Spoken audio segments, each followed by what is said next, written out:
ada 87% rakyat Indonesia, atau bisa kita sebut dengan mayoritas rakyat Indonesia itu menganut agama Islam.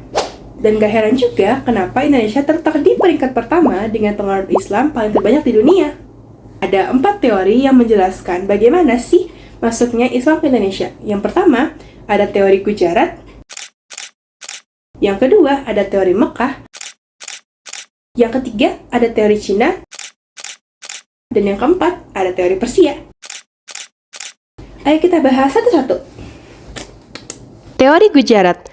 Teori ini dikemukakan oleh G. Pitchnapel dan kemudian didukung dan dikembangkan oleh Christian Snook. Inti dari teori ini adalah Islam masuk ke Nusantara sekitar abad ke-13 yang dibawa oleh pedagang Islam dari Gujarat atau daerah India.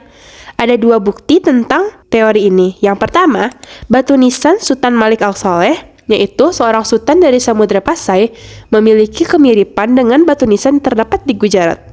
Yang kedua, adanya tulisan atau catatan dari Marco Polo. Yang kedua, ada teori Mekah. Teori ini dikembangkan oleh Buya Hamka dan J.C. Van Loer. Menurut teori ini, Islam masuk ke Indonesia pada abad ke-7 dan dibawa oleh pedagang Arab.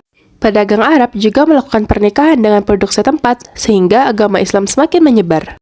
Dan teori ini dibuktikan dengan adanya pemukiman Islam pada tahun 674 di Boros, pantai sebelah barat Sumatera.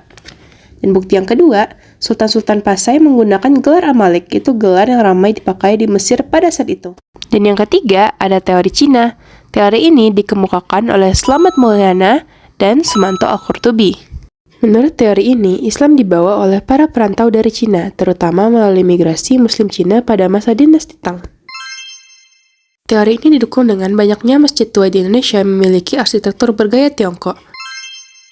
Juga banyaknya rakyat Indonesia yang memiliki keturunan Tionghoa. Selanjutnya ada teori Persia. Teori ini didukung oleh Hussein Jayaningrat dan Umar Amir Hussein. Dibawa masuk oleh orang Persia sekitar abad ke-13. Dan Kepulauan Nusantara menjadi bagian dari wilayah operasi dakwah dan wilayah dagang Persia di masa lalu. Teori ini dibuktikan dengan adanya acara tablik yang dilaksanakan pada 10 Muharram di Bengkulu dan Sumbar. Acara tabu ini memiliki nilai yang sama dengan yang diselenggarakan di Persia.